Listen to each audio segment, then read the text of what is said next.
He can sing. Finally checking out Pantera. This song, Cemetery Gates, won the poll we put up.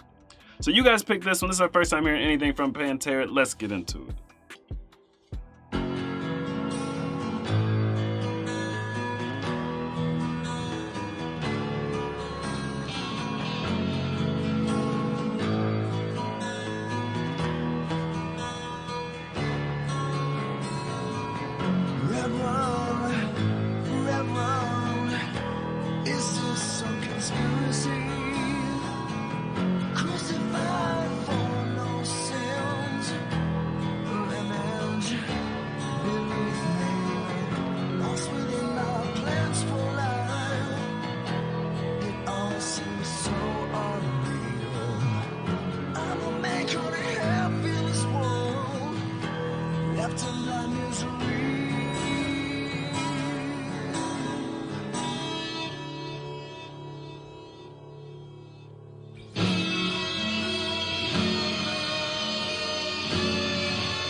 So what do you think about the first part? I don't know what he's talking about.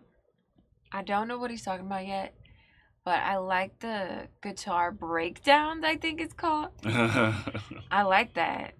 And I love how, like, with the electric guitar, you can, like, it's like the music has, like, a certain, like, melody to it, and then the guitar is just, like, spitting all over the melody. Like, it's just, like, you get all these little, like, speckles, like, like you get, but it still, like, goes with it. Like, it's, like, along it, but it's, like, just splattered.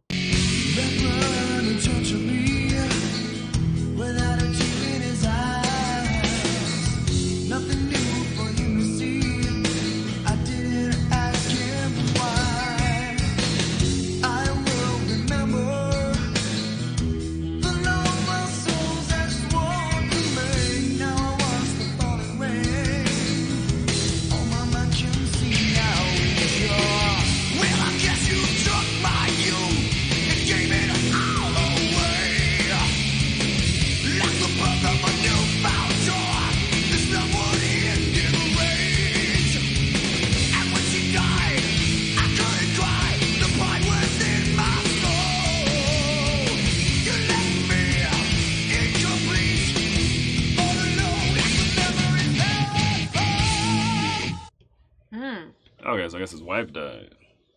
Oh. That's what I was thinking when on the second, I guess, verse. He said something about being at the altar, or something about that hinted at, like, this was about his wife. And then he said when she died. So in the beginning, he was talking about crucified for no sins and stuff like this. So I guess this whole song is about his wife passing. At least that's my guess for now. That's my interpretation. To be honest, I haven't been listening to the words. I've been jamming with the music. Lucky you.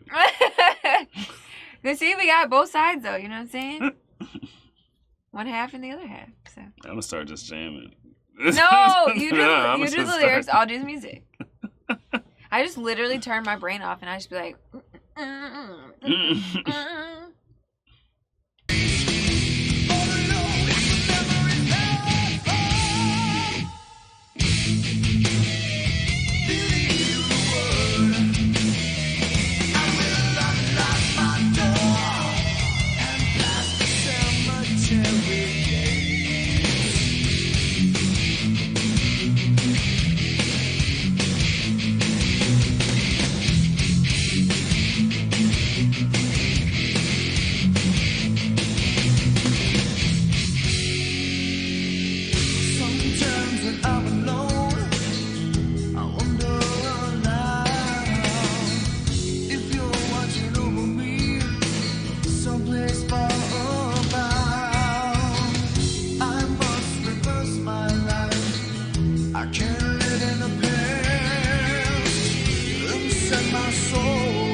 he can sing. Yeah, I thought you would like the lyrics, or at least be able to connect to them. Because you've had more experiences with grief than I have. You know what I mean? It's probably just me shutting it out. It might be. I probably am like... I thought you would have had the better take, better relatability on this than I have. I'm pretty sure he's talking about his wife now. It's like pretty clear. See, this is a problem that I have, though. Where is he? It seems like he's like just speaking about like his grieving process. Yeah. This is a problem that I have, though. Like when I hear really, really good instrumental music in the background and really great singing, I like turn off my like analyzing brain completely, so I don't actually know what they're saying. I just know like I love the feeling, and you know what I mean. So it's like I don't know. I should acknowledge what he's saying. You still haven't been listening? I did that last go round, but it was tough because he can really sing. Like he just sings so like poetically, and so like his flow is not like, if you wanted to do a cover of this and you were going to repeat what he's doing, it's kind of like impossible, because it's like he has his own like flow with the words that totally isn't in harmony with the music. It's just totally his own way of singing it. You know what I mean?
Love to see that live.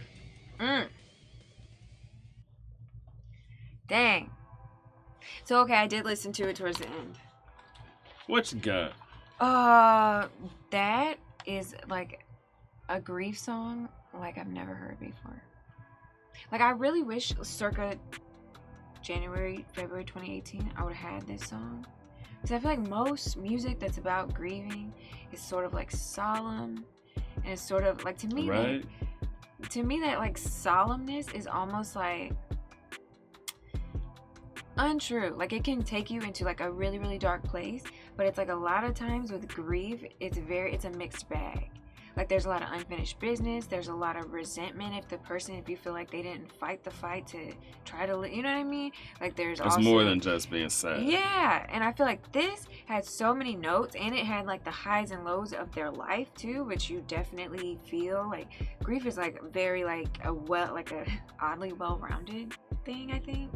And so I just didn't listen to music, you know, but I feel like if I would have listened to music, I would have rather listened to this. Oh, and it just also, it had such like highs and lows, and like the contrast of the song parallels the contrast of grief, you know. And then it's like you that coexisted with that person that passed away also died too. Right. Because the you before that, especially if it's someone close, it is not the same you after that happens. Impossible. You know? So it's like he was talking about how it used to be, and he just took everything for granted and stuff. It's like, that is so true. That's such a part of the grieving experience, taking for granted how like non-grieving that person you was, and like the life you had with that person. You know what I mean? So I like this song. I have to re-listen to it. I like it. See, I was thinking that song might have like a religious undertone to it. In the beginning, they're talking about the Reverend he was talking about the Reverend who married him, and then he was talking about saving his soul. Like, you could have saved my soul and all this kind of thing. Then at the end, or not at the end, but I think several times it was like, believe the word, I will unlock my door and pass the cemetery gates. Because believe the word, I don't know of any cemetery gates, like religious reference. But it's because it started with believe the word. I think it could be. It seemed like there was definitely a religious undertone. Yeah, I mean, I definitely think dealing with grief and like the death of a close person has a way of bringing out some religious undertones in you, you know, especially to like hope that they are somewhere still, and like some kind of connection with them still exists, and like hoping that one day you'll see them again. Like, that's definitely a huge thing. I wasn't saying like it was a bad thing. I was saying like, is it? I don't have you to like talk with because you weren't looking at the lyrics for like half the song. I'm wondering if there was a religious undertone, because it kind of seems like it, just from several points of the song. You know what I mean? Right. Yeah, I don't know. I mean, I definitely don't have a full gauge of like where he was coming from. Because basically, I'm wondering, did this make him like doubt his religion, or is he leaning on it? But like, you know what I mean? What is to me, those three phrases are totally separate. Believe the word, I will unlock my door and pass the cemetery gate. Like, why is he passing the cemetery gates? Which is this metaphorical or is this literal? You know what I mean? Right. Or what if this is some psychedelic, like unlock my door? You know what I'm saying? Like, right. Open myself up. I don't know. And then the past the cemetery gates, it's like, is she buried in the cemetery? Is someone buried in the cemetery? Or is he talking about he himself is going to come close to death?